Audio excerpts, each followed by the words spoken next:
اعوذ باللہ من الشیطان الرجیم بسم اللہ الرحمن الرحیم رب اشرح لی صدری ویسر لی امری واحلل عقدۃ من لسانی یفقہوا قولی اللہم صلی علی محمد وآل محمد وعجل فرجہم۔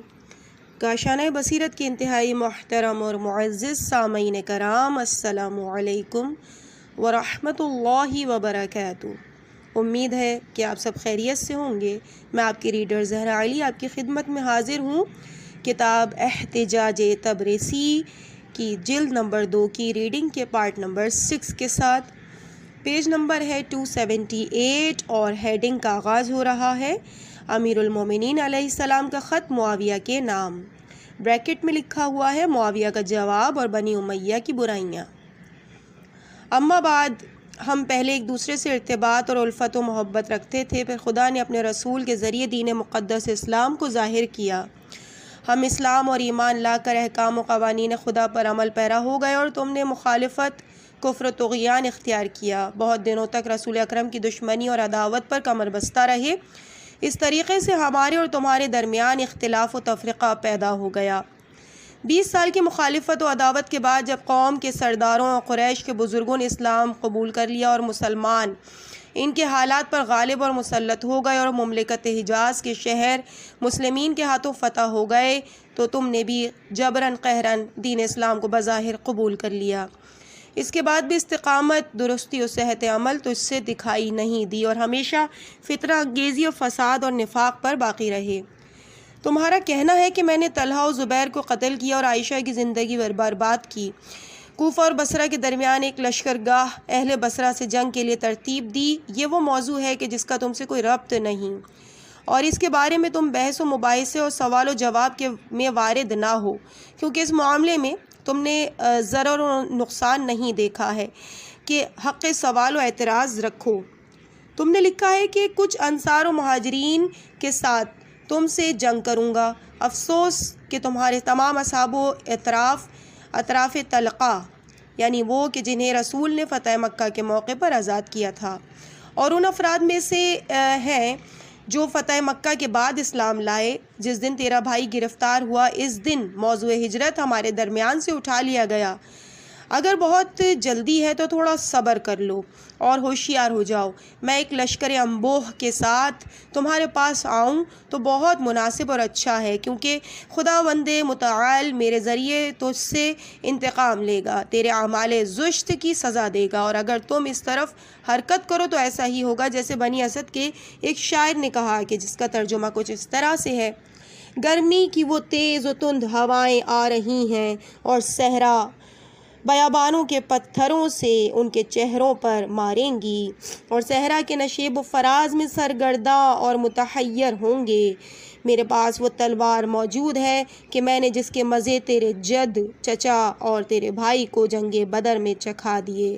خدا کی قسم، تیرا قلب محجوب اور تیری عقل ضعیف اور سست ہے۔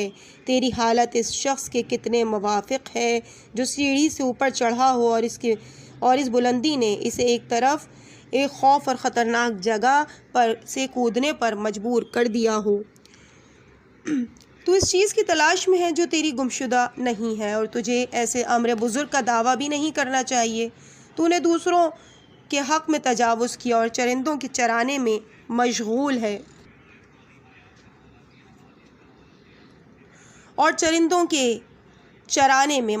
ہے، جو دوسروں کا حق ہے، اور اس ناجائز عمل و فعل سے بہرہ مند ہونا چاہتے ہو۔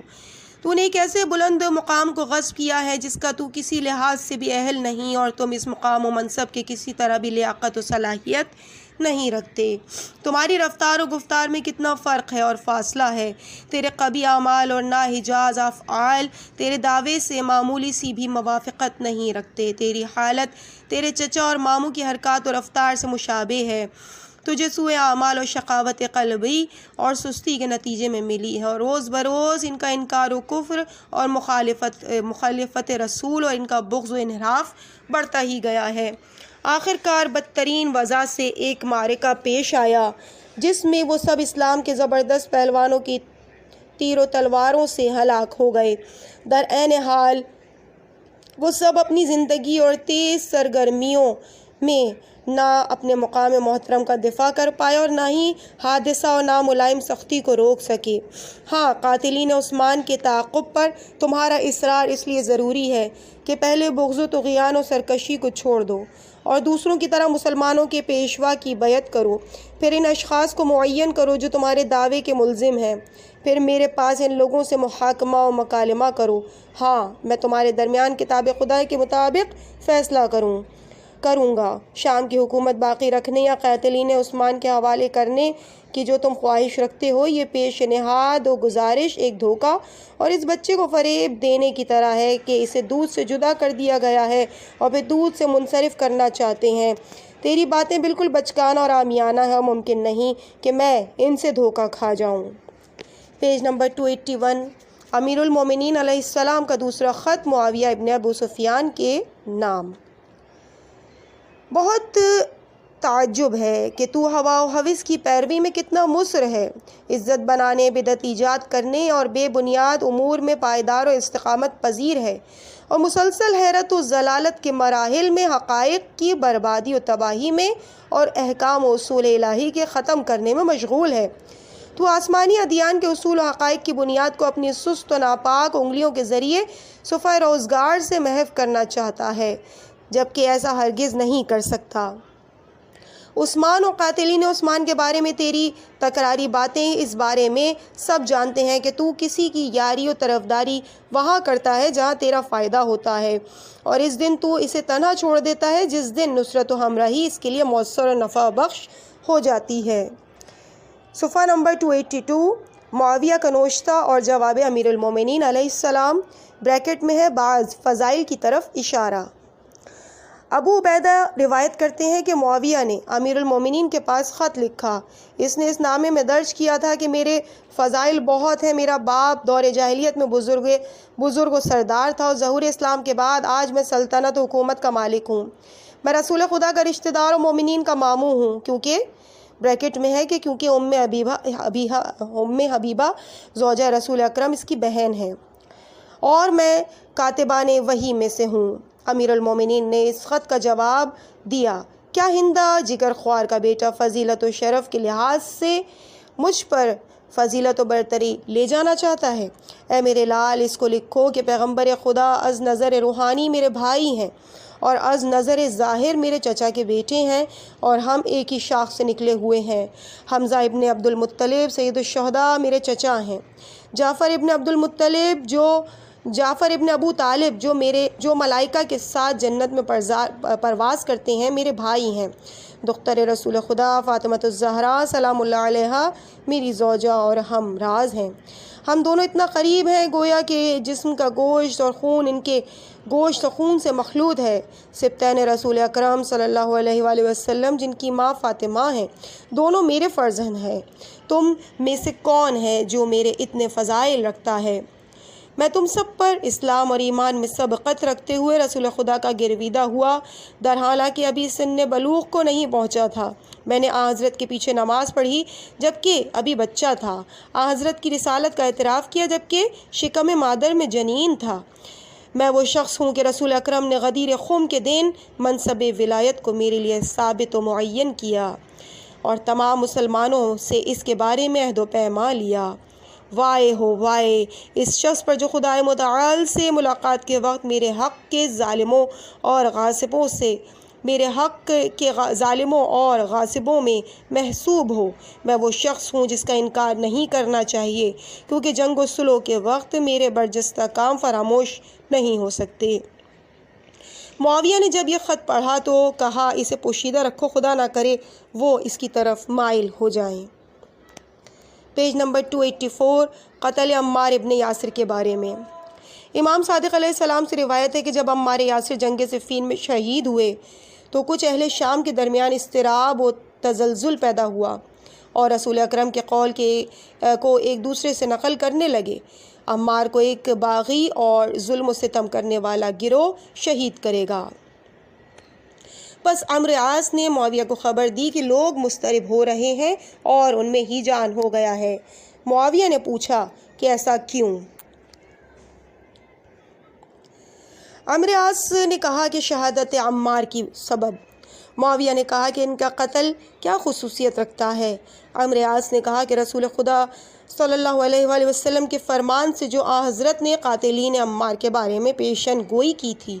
معاویہ نے کہا تم اس حقیقی مطلب سے دور ہو، بغیر دلیل بات کرتے ہو۔ ہم قاتل عمار نہیں ہیں۔ قاتل عمار وہ شخص ہے جس نے ان کو ان کے گھر سے باہر نکال کر تلواروں اور نیزوں کے درمیان ڈال دیا۔ یہ گفتگو حضرت امیر المومنین کے کانوں تک پہنچی تو آپ نے فرمایا اس صورت میں تو جناب حمزہ کے قاتل رسول خدا کو کہنا چاہیے، کیونکہ جناب حمزہ حضرت صلی اللہ علیہ وآلہ وسلم کے حکم سے میدان جنگ میں حاضر ہوئے تھے۔ پیج نمبر 285، عمرو عاص کے نام امیر المومنین کا خط۔ تو نے اپنے دین کو اس شخص کے دنیا کے تابع قرار دیا جس کی ضلالت و گمراہی روشن و واضح ہے، جس کا حیا، شرم اور شرافت و بندگی کا پردہ پھٹا ہوا ہے، جس کی ہم نشینی اور مجالست شریف اور محترم شخص کو داغدار اور معیوب بنا دیتی ہے، جس سے ملاقات اور ہم نشینی مرد عاقل کو بے وقوف اور بے خبر بنا دیتی ہے، اور تو نے اسی کی پیروی کی ہے۔ تو اس کتے کی مانند ہے جس کی للچائی نگاہ ہمیشہ شیر کے چنگلوں اور اس کے باقی شدہ جھوٹے لقموں کے انتظار میں لگی ہو۔ تو دسترخوان کے اضافی اشیاء اور ان کی بچی ہوئی لذتوں سے استفادہ کرنا چاہتا ہے۔ تو نے اپنی دنیا اور آخرت کو باطل و بیکار کر لیا۔ اگر راہ حق پر قدم اٹھاتا اور حقیقت سے منحرف نہ ہوتا تو اپنے مطلب اور دلخواہ چیز تک پہنچ جاتا۔ جب بھی خدا نے مجھے تجھ پر اور ابو سفیان کے بیٹے پر مسلط کیا تو یقیناً تمہارے اعمال کی جزا و سزا دوں گا۔ اگر میرے ہاتھ تجھ تک نہ پہنچ سکے اور میری عمر نے کفایت نہ کی اور تم باقی بچ گئے تو یقین رکھو کہ تمہارے سامنے بہت سخت اور شدید عذاب موجود ہے۔ پیج نمبر 286، عمرو عاص کی باتوں پر امیر المومنین کا جواب۔ بہت ہی تعجب کا مقام ہے کہ ابن نابغہ عمرو عاص نے شام والوں کے سامنے مجھے زیادہ مزاح و شوخی کرنے والا، زیادہ لہو و لعب کا ارتکاب کرنے والا اور عورتوں سے زیادہ مجالست اور استمتاع کرنے والا بتایا ہے، اور اس طرح مجھے کمزور کر رہا ہے۔ ابن نابغہ ان باتوں کے سبب حق و صداقت سے منحرف ہو کر کذب و افتراء اور باطل کی طرف مائل ہو گیا ہے، جبکہ دروغ اور جھوٹ بدترین گفتگو ہے۔ لیکن ابن نابغہ جھوٹ بولنے میں شرم نہیں کرتا اور وعدہ خلافی اور عہد شکنی سے ڈرتا نہیں۔ وقت سوال اصرار کرتے ہوئے زیادہ کی توقع رکھتا ہے اور موقع جواب اور دوسروں کے تقاضے کو پورا کرنے میں بخل کرتا ہے، اپنے عہد و پیمان میں خیانت کرتا ہے اور اپنے قول کا بھی احترام نہیں کرتا۔ اگر میدان جنگ میں حاضر ہو تو جنگ شروع ہونے سے قبل حکم دیتا ہے اور امرو نہیں کرتا ہے، جبکہ جب تلواروں کی بجلی چمکتی ہے اور جنگ مرحلہ عمل میں داخل ہوتی ہے تو دشمن کے لشکر کی صفوں کے سامنے اس کا سب سے بڑا حیلہ و بہانہ یہ ہوتا ہے کہ اپنی شرمگاہ کو ظاہر کر کے اپنی جان بچا لیتا ہے۔ خدا کی قسم، موت کی یاد اور آخرت کے ذکر نے مجھے لہو و لعب اور بیہودہ کام کرنے سے روکے رکھا ہوا ہے، اور ابن نابغہ کو جہان آخرت سے غفلت و فراموشی نے صحیح بات اور عمدہ کردار سے محروم کر دیا ہے۔ ابن نابغہ نے معاویہ کی بیعت نہیں کی مگر اس شرط پر کہ وہ اس کی بیعت کے عوض اسے ہدیہ دے اور اس کے دین چھوڑ دینے کے عوض اس کے دنیاوی خواہش اور تقاضوں کو پورا کرے۔ پیج نمبر 287، محمد ابن ابی بکر کا خط معاویہ کے نام، بریکٹ میں ہے والی مصر ہونے کے وقت۔ بسم اللہ الرحمن الرحیم، محمد ابن ابی بکر کی طرف سے معاویہ کی طرف جو کہ راہ حق سے منحرف ہے، اس شخص پر درود و سلام ہو جو احکام خدا پر عمل کرتا ہے اور وہ ان لوگوں میں سے ہے جو دینداروں اور خدا کے دوستوں کے زمرے میں قرار دیے گئے ہیں۔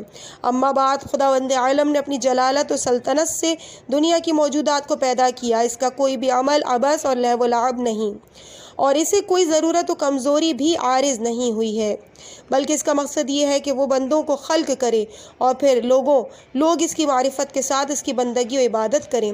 چونکہ بنی آدم باطنی سعادت و شقاوت سے اس ہدایت و ضلالت کے لحاظ سے باہم مختلف ہیں، لہٰذا انہی میں سے اپنے رسول حضرت محمد صلی اللہ علیہ وآلہ وسلم کو رسالت اور نزول وحی کے لیے منتخب کیا اور حضرت کو مامور کیا کہ خدا کے بندوں کو معجزہ حکمت کے راستے سے خالق جہان کی طرف دعوت دے۔ سب سے پہلے جس نے رسول اکرم کی دعوت اور رسالت کو قبول کیا ان کے چچا کے بیٹے اور ان کے بھائی علی بن ابی طالب علیہ السلام تھے، جنہوں نے ان کی باتوں کی تصدیق کی اور حضرت کو اپنے تمام اعزاء و اقربا پر فضیلت دی۔ حضرت کی سلامتی و خوشی کی خاطر ہمیشہ اپنی جان کو ہتھیلی پر لیے رہے اور آپ ہی کی خاطر دشمن کی جانب سے مشکلات و حادثات وغیرہ کا نہایت حوصلے اور محبت کے ساتھ مقابلہ اور دفاع کرتے رہے۔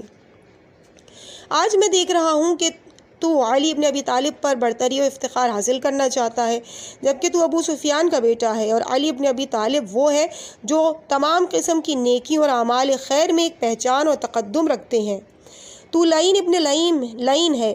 تو اور تیرے باپ نے بہت دنوں تک دین اسلام کی مخالفت اور عداوت اور رسول اکرم کی دشمنی میں معمولی سا پاس و لحاظ بھی نہیں رکھا، اور حضرت کے نور کو خاموش کرنے کے لیے مال خرچ کیے، لوگوں میں تحریک پیدا کی اور طاقت و قدرت کو جمع کرنے میں کچھ دریغ نہیں کیا۔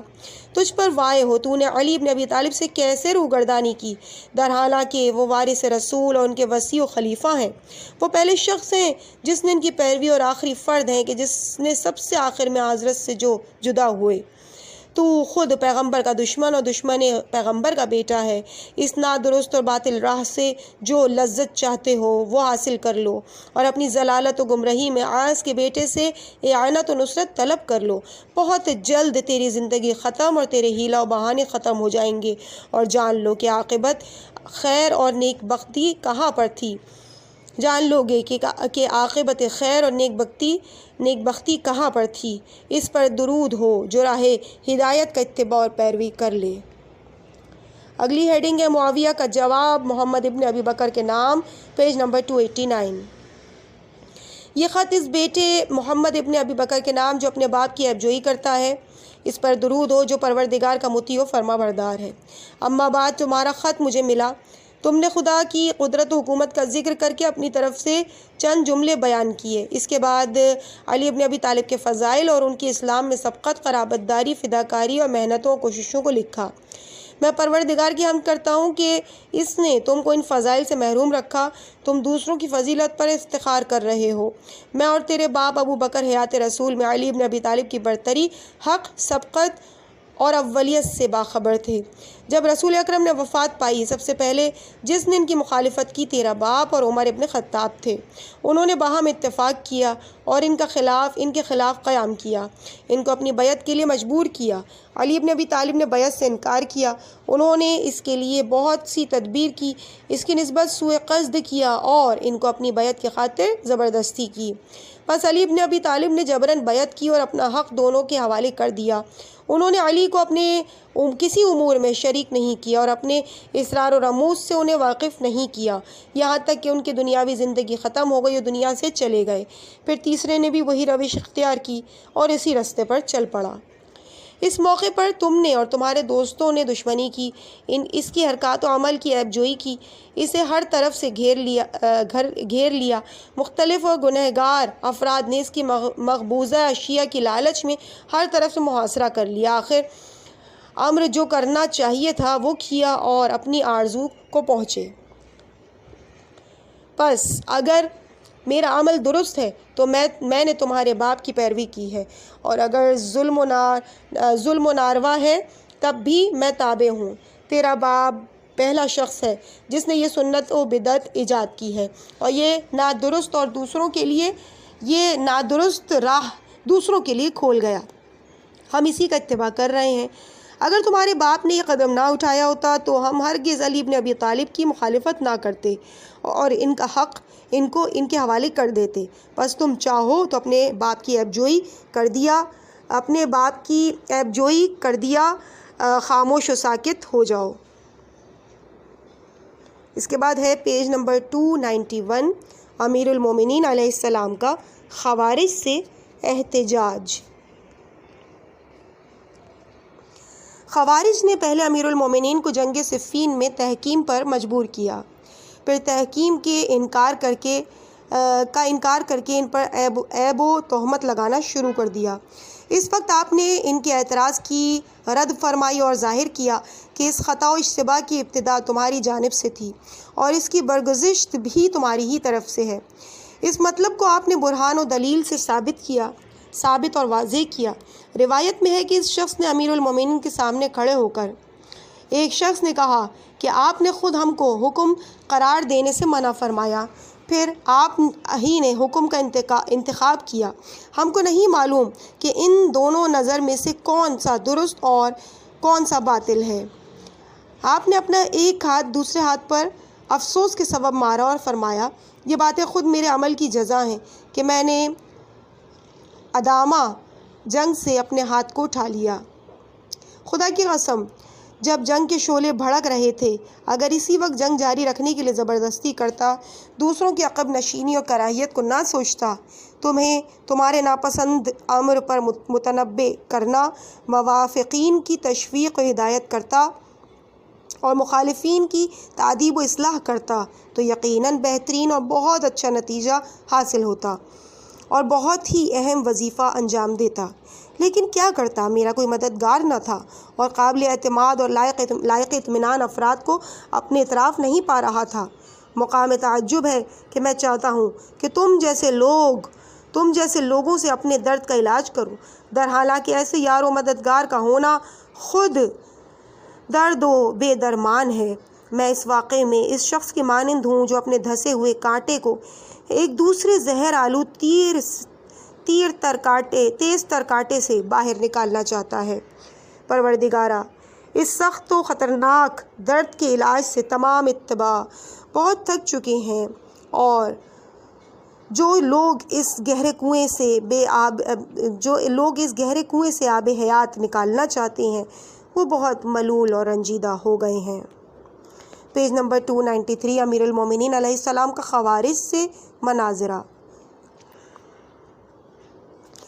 جب امیر المومنین علیہ السلام خوارج کی لشکرگاہ کے پاس آئے تو گفتگو کے بعد فرمایا، کیا تم ہی لوگ نہ تھے کہ جب اصحاب معاویہ نے قرآن مجید کو بلند کیا جن کا مقصد سوائے ہیلا و بہانہ کے کچھ بھی نہیں تھا، تو تم لوگوں نے کہا کہ یہ لوگ ہمارے بھائی اور ہم مسلک ہیں، کتاب خدا کی پناہ میں ہیں، ہم سے امن و سلامتی کے خواہاں ہیں اور رفع اختلاف کے لیے حاضر ہیں، ہماری صلاح و درستگی اسی میں ہے کہ ان کی پیشنہاد کو قبول کر لیں اور تلوار کی سختی ان پر سے اٹھا لیں۔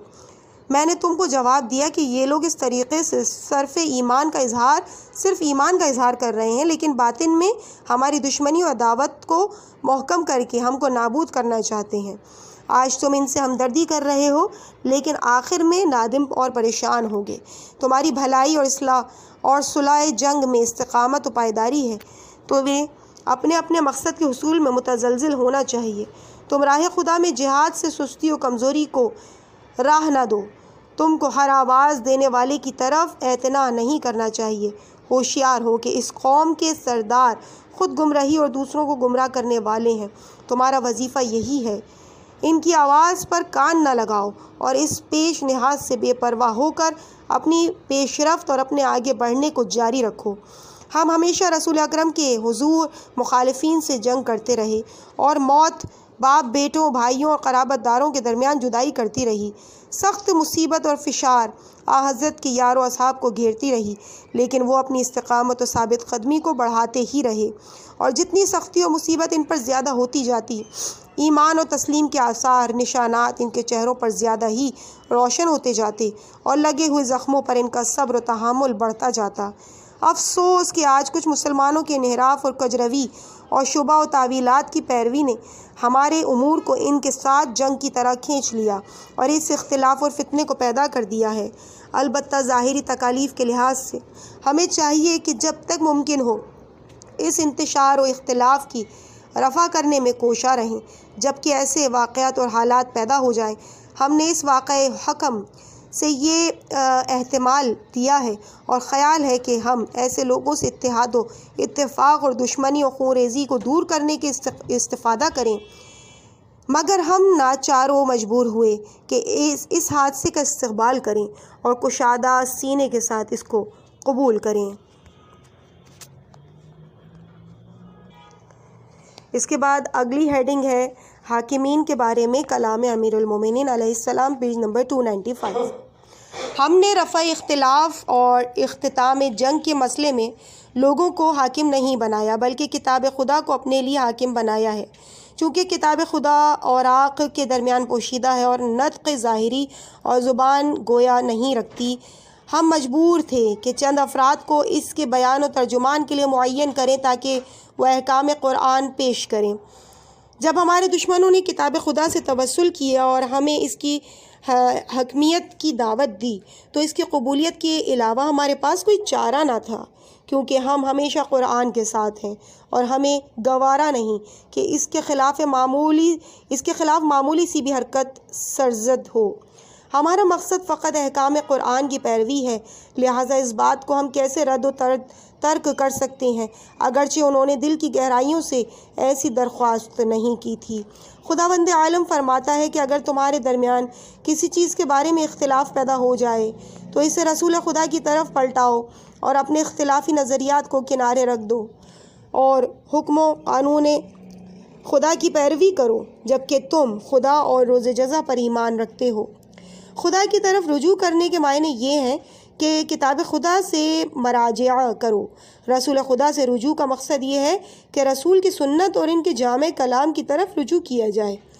اگر از لحاظ کتاب خدا سنت رسول فیصلہ دیا جائے تو ہم اہل بیت ہر لحاظ سے مقدم و اولیٰ ہوں گے۔ تمہارا یہ اعتراض کہ ہم نے تحکیم کے لیے مدت معین کر دی ہے، یہ تاخیر اس لیے ہے کہ جاہل افراد اس مدت کے درمیان تحقیق و چھان بین کر لیں اور دانا اور روشن فکر اشخاص اپنے علم و ارادے اور موقف کو مضبوط کر لیں۔ شاید کہ خدا اس صلح و پیما کے وسیلے سے اس امت کے معطل اور پریشان امور کی اصلاح کر دے۔ اظہار رائے کی تاخیر کے فائدے میں سے ایک یہ بھی ہے کہ نادان لوگوں کا تعصب، تند و لجاجت طویل مدت کے سبب کم ہو جائے، حق و باطل کے درمیان کچھ امتیاز ہو جائے اور راہ درست روشن ہو جائے۔ اگلی ہیڈنگ ہے پیج نمبر 296 پہ امیر المومنین علیہ السلام کا خوارج کے اعتراض پر جواب۔ روایت کی گئی ہے کہ امیر المومنین نے عبداللہ ابن عباس کو خوارج سے مناظرے کے لیے بھیجا۔ عبداللہ ان کے لشکر کے قریب آئے اور واضح و نصیحت کی، سب نے ان کی باتوں کو سنا۔ پھر خوارج نے جواب دیا کہ ہم کو تمہارے رفیق علی کے بارے میں اعتراض اور اشکال ہے، جو ان کے کفر و ہلاکت اور معذب ہونے کا سبب ہے۔ اول یہ کہ انہوں نے صلح نامے تحریر کرتے وقت اپنے نام سے امیر المومنین محو کر دیا، چونکہ ہم مومن ہیں، اور انہوں نے لقب مذکورہ کو خود ختم کر دیا تو وہ اب مومنین کے امیر نہیں رہے۔ دوم یہ کہ وہ خود اپنے حق پر ہونے میں مشکوک اور متردد ہیں۔ اس صورت میں ہم زیادہ حقدار ہیں کہ ان کے حق پر ہونے کی تردید کریں، کیونکہ انہوں نے حاکمین سے کہا کہ تم اس مدت میں خوب دقت و تحقیق کر لو اور دیکھ لو کہ مجمع اور معاویہ میں کون خلافت و ولایت کے لائق سزاوار ہے، اسے اس کے لیے معین و ثابت کرو اور دوسرے کو اس منصب سے دور کر دو۔ سوم یہ کہ ہمارا تصور و خیال تھا کہ وہ رائے و حکمیت میں سب پر مقدم ہے، انہوں نے خود اس مقام کے لیے دوسروں کا انتخاب کیا۔ چہارم یہ کہ انہوں نے دین خدا میں دوسرے کو حکم قرار دیا، جبکہ انہیں اس کا کوئی حق نہیں تھا۔ پنجم یہ کہ انہوں نے جنگ جمل میں مخالفین کے اموال کو ہمارے لیے مباح کر دیا، لیکن عورتوں اور بچوں کو اسیر کرنے کو منع کر دیا۔ ششم یہ کہ وہ وصی پیغمبر تھے، انہوں نے اسے خود ضائع و برباد کر دیا۔ عبداللہ ابن عباس نے امیر المومنین کی طرف متوجہ ہو کے عرض کیا کہ آپ ان کی باتوں کو سن رہے ہیں، آپ خود ہی ان کے جواب کے لیے بہتر ہیں۔ امیر المومنین نے فرمایا ہاں۔ پھر ابن عباس سے کہا کہ ان سے پوچھو کیا ان موارد میں حکم خدا اور رسول سے راضی ہیں؟ خوارج نے کہا ہاں۔ آپ نے فرمایا جس ترتیب سے انہوں نے اعتراض کیا اسی طرح سے جواب دے رہا ہوں۔ جس نے رسول اکرم کا ابو سفیان اور سہیل ابن عمر سے صلح نامہ لکھا، میں ہی کاتب اور احکام و امان نامے اور شرائط کا لکھنے والا تھا۔ میں نے ایسے لکھا: بسم اللہ الرحمن الرحیم، یہ وہ عہد نامہ ہے جس پر رسول اللہ جس پر محمد رسول اللہ اور ابو سفیان و سہیل نے صلح کی ہے۔ سہیل نے کہا ہم رحمان و رحیم خدا کو نہیں مانتے اور تمہاری نبوت و رسالت کو بھی نہیں مانتے۔ ہاں، ہم آپ کی عزت و حرمت کرتے ہوئے اس صلح نامے میں آپ کا نام پہلے ہونے پر کوئی اعتراض نہیں کرتے، اگرچہ ہماری عمر آپ سے زیادہ ہے اور ایسے ہی ہمارے باپ کی عمر آپ کے باپ سے زیادہ ہے۔ رسول اکرم نے فرمایا بجائے بسم اللہ الرحمن الرحیم کے بسمک اللہم اور بجائے محمد رسول اللہ کے محمد ابن عبداللہ لکھو۔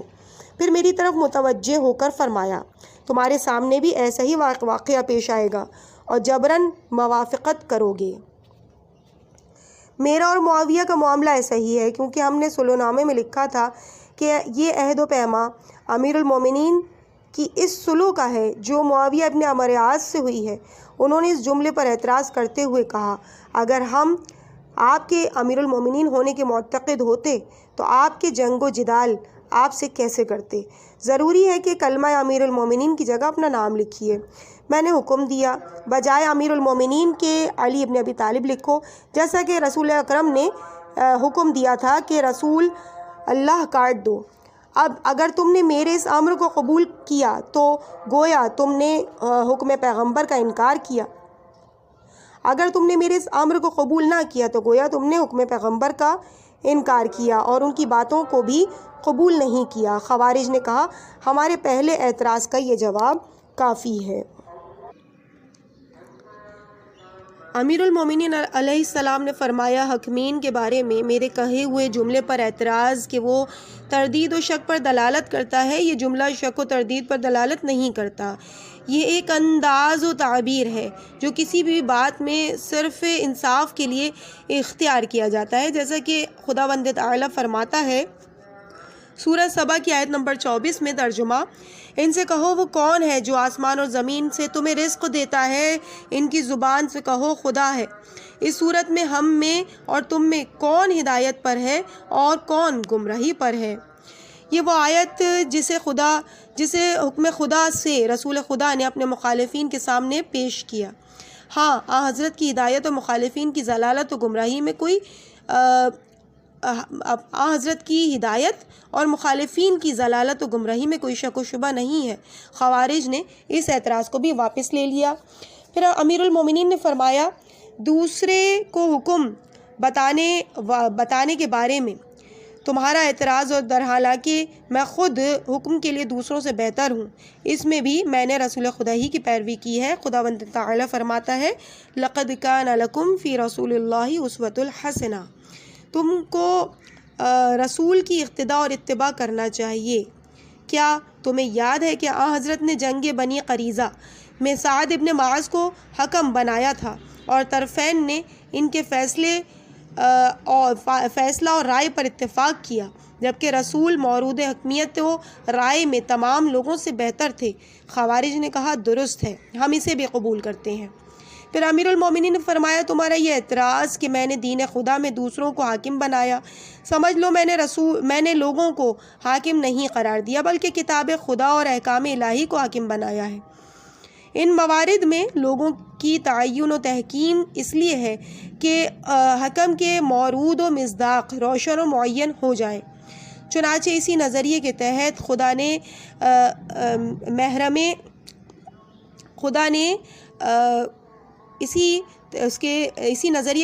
خدا نے محرم کے شکار کی صورت میں کفارے کے مصداق کی تعین میں اور جزا کے مورود میں لوگوں کو حاکم معین کیا ہے۔ خدا کا ارشاد ہے کہ اے ایمانداروں، حالت احرام میں کسی شکار کا قتل نہ کرو، اور اگر کسی نے جان بوجھ کر ایسا کیا تو ضروری ہے کہ اس کے مثل چوپایوں میں سے ذبح کرے۔ سورہ مائدہ کی آیت نمبر 95 ہے مثل قربانی کے تعین میں 2 شخص عادل کو گواہ ہونا چاہیے، یا بجائے قربانی کے مساکین کو کھانا کھلاؤ یا اسی کے برابر روزہ رکھو۔ جب پرندے کا شکار پر خون بہا کے لیے 2 مرد عادل کے حکم سے فیصلہ کرنا لازم ہے تو خون مسلمین کے لیے ایسی حکمیت کا ہونا اس سے زیادہ ضروری ہوگا۔ خوارج نے کہا یہ بھی تسلیم ہے۔ امیر المومنین نے فرمایا جنگ جمل میں عورتوں اور بچوں کی اسیری اور گرفتاری سے منع کرنے پر تمہارا اعتراض ہے۔ یہ اس لیے تھا کہ بصرہ کے لوگوں کے ساتھ نیکی کر کے ان پر احسان کرو، جیسا کہ رسول خدا نے فتح مکہ کے موقع پر قریش کے ساتھ ایسا ہی کیا تھا۔ ہاں، اہل بصرہ کے بزرگوں اور مردوں نے ہم پر کوئی ظلم و ستم نہیں کیا تھا، عورتوں اور بچوں کا کوئی گناہ نہیں تھا۔ ہمارے لیے درست نہیں تھا کہ ستمگاروں کے جرم کا ان سے الگ ان کا مواخذہ کریں۔ اگر میں تمہیں ایسی اجازت دے دیتا تو تم میں سے کون زوجہ رسول جناب عائشہ کو اسیر کر سکتا تھا؟ خوارج نے کہا ہم اس اعتراض کو بھی چھوڑتے ہیں۔ پھر امیر المومنین نے فرمایا تم نے کہا آپ وصی پیغمبر تھے، اپنے منصب و سعیت و خلافت کو ضائع کر دیا۔ جان لو کہ تم ہی لوگوں نے میری مخالفت کر کے دوسروں کو مجھ پر مقدم رکھا۔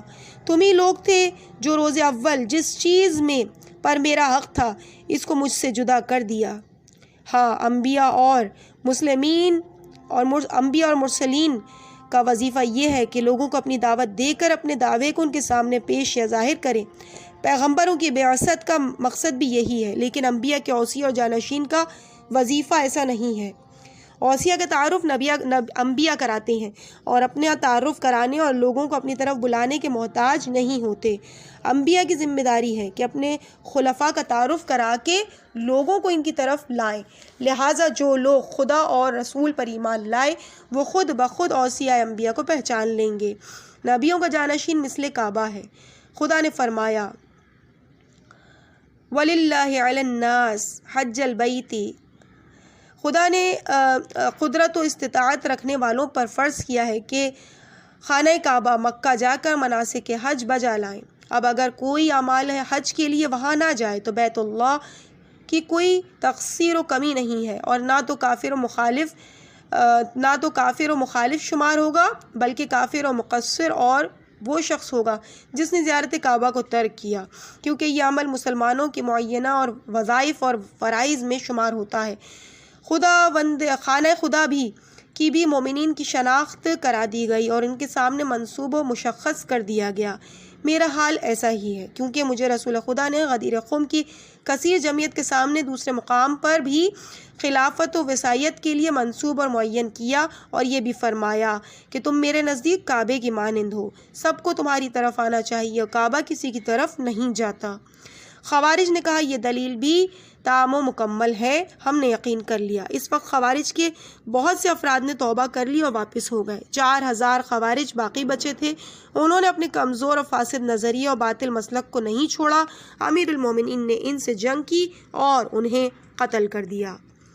عزیزان، اس مقام پہ ہم ریڈنگ کے اس پارٹ کو یہیں پہ مکمل کرتے ہیں۔ انشاءاللہ اس سے آگے کی ریڈنگ کو اس کے اگلے پارٹ میں آپ کے سامنے کنٹینیو کیا جائے گا، جو پارٹ نمبر 7 ہوگا، پیج نمبر ہوگا 301 اور ہیڈنگ ہوگی امیر المومنین علیہ السلام کا احتجاج۔ مجھے اپنی دعاؤں میں یاد رکھیے گا۔ والسلام علیکم ورحمۃ اللہ وبرکاتہ۔